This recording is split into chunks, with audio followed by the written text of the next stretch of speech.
I shot a short film and invested thousands of dollars into it, and I'm just gonna release it right here on YouTube. Aren't film festivals how filmmakers get discovered, then get their big breaks? Well, maybe, but I'm not gonna bank on that. So what is my plan for an online release? Is it just to upload it online and pray to the algorithm gods that it'll get thousands of views and a Vimeo staff pick?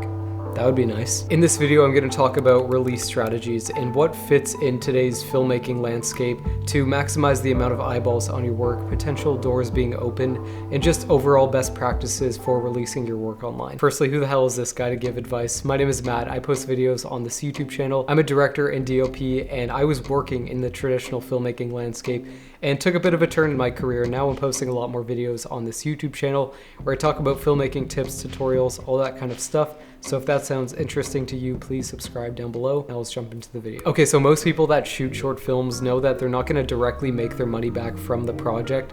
They're gonna use it as a calling card to show what they're capable of as a filmmaker. And that's exactly what I'm doing with my project. I'm using it to build my portfolio and flex those muscles as a filmmaker and learn to tell better stories. Oftentimes people shoot short films as a proof of concept for a feature film. A good example of this is Whiplash, where they made the short and then they got funding to do the feature version. If that is your goal with your short film, then it's probably your best bet to go through film festivals in that sense. But personally, I'm not trying to create a feature or work in that landscape of things because I'm seeing the creator economy and the online landscape of things being much more lucrative than the traditional film industry, which I'll talk about later in this video as well. So why am I skipping film festivals? Well, submission fees can cost you a few $100, especially if you want to apply to some of the bigger ones. And that doesn't include you actually getting to the festival, accommodations when you're there, food when you're there. And if you live in Canada like I do, our dollar is not as good as the American dollar, so it's just gonna cost a ton of money. That sounds like a risky investment to solely bank off of an outcome that isn't really guaranteed. And if I'm gonna spend a few $100 to a couple $1,000s at that point, I would way rather just put that money into shooting another short film at that point. The goal most people have when they submit to festivals is to get accepted into that festival, attend the festival, meet an industry professional, or have their work be seen by somebody that can move the needle for them, and all of a sudden have their career take off. I'm not saying it doesn't happen, it definitely does, but it is quite rare, and it's just not something I'm willing to bank off of. I think those are a little bit of unreal expectations. I've seen it firsthand by some of my friends applying to short films and not getting in, and even quitting film altogether because they shot a short film, didn't get accepted into festivals, and think they didn't make it. Not only that, but your project won't be able to go online for a year or so because most major film festivals want premiere status, so you're going to be sitting on a finished project for over a year, and a lot of that time is going to be spent waiting whether you made it into the festival or not. And a lot of your momentum and your hype from the project is likely going to die down in that time. This is a decision I really had to think about, and even talking to some of my friends that did go through the festival circuit and having them say, like, I don't know if it's 100% worth it. Like, I don't know how much value you'll actually take away from the festival. You know, I shot a project, I'm excited about it, and it's just, I want to just post it and move on to the next thing. And maybe that's me craving the instant feedback I get from sharing YouTube videos and posting stuff on social media, but it's just gonna live on the internet at the end of the day anyways. Personally, I'm not trying to chase shooting feature films or laurels or anything like that. I'm simply just trying to build a sustainable filmmaking career for myself.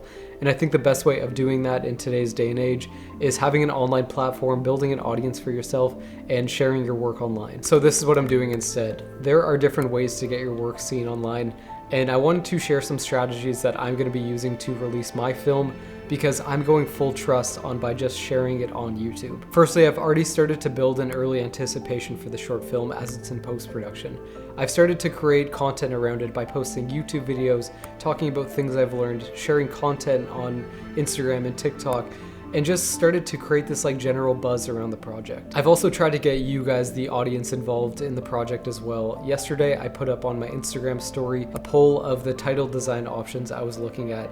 And hopefully by you voting and seeing a part of the process and a look in the behind the scenes aspect of it, then you'll actually be invested in the project and feel like you're a part of something. That's sort of the new approach that I'm taking with my work. By sharing stuff on Instagram, on YouTube, on TikTok, and all that kind of stuff, not totally giving away the project, but just posting teasers, posting stuff that you're working on that you could share. That's what I did with Corduroy. A few days leading up to the project and releasing it, I posted a bunch of Instagram reels, and it ended up catching a little bit of wind, people messaging me saying how stoked they were, and just like creating this buzz and hype around your projects. Sure, you don't get the same feeling as releasing it in a film festival and viewing it on a big screen with an audience, but you can always just do that with a group of friends. That's what I've been doing on my last few projects, and it sort of itches the same scratch. Instead of having the release of your project in a film festival's hands, you could take full ownership over that and take full responsibility whether it does well or not by building this foundation of eyeballs of people that actually care about your project. That's why I think it's so important to build in public in today's filmmaking landscape, because, you know, if you take any of your favorite filmmaking YouTubers, hopefully every time they release a video or a project, you guys will show up for them. You know, that's what I'm hoping you guys will do for me. Knowing how to post your film online with a good title and thumbnail is such a crucial part in the game today. And there's so many case studies of people posting their films on YouTube, then they end up getting like thousands of views, and then it actually moves the needle for them in their careers. I'm not saying tons of views is the metric of success, but we all obviously want our work to be seen, and if you do want that, then you should know how these platforms work, and unfortunately no one is going to do that for you. I just think things look so different in today's landscape of filmmaking. Like, no longer can you just specialize in one thing like directing or DPing. You have to be the social media marketer, you have to be the poster designer, you know, you have to be putting yourself out there, because that's how your work is going to be seen, by people actually being invested in you. Having your own brand and people that actually care about you and your filmmaking work is like the best way forward in today's filmmaking landscape. And that's what it sort of looks like today, this hybrid of like content creator and filmmaking. And that's what it is in every industry. You have to be posting content, because how else are people gonna care and know about your business? So that's what I plan to do. Post a ton of behind the scenes content online, share the final film on YouTube, and hope that that moves the needle for me. Okay, but the elephant in the room, what if it flops? Flops are inevitable, and the only thing that you do have control over is creating the best possible thing you can and posting a lot of content about it to hope it catches some sort of buzz and picks up a little bit of wind online. Like the title of the film, Get Up, Try Again. That's exactly what I'm gonna do with this project. I'm gonna share it online, and then I'm gonna move on to the next thing. I would just rather take more swings at something and share my work online than sit around and wait to hear if I got accepted into film festivals, because as we all know, the barrier to entry to actually create something has never been this low before, and the access to people's attention through the internet and social media has never been this connected before either. I'm not saying film festivals are bad, they're just not the only way to get your work seen, and I'm just betting on myself and taking you guys along with me and trying to create a career that is like outside of gatekeepers, which I talk actually more about in my book, Filmmaker to Filmmaker, which is linked down below if you want to check that out as well. If you are interested in seeing the short film, which will be released later this year, I hope, along with a ton of behind the scenes and stuff like that, please subscribe to the channel, leave a like on this video if you took any value away from it, and I'll see you in the next video. Thanks so much for watching.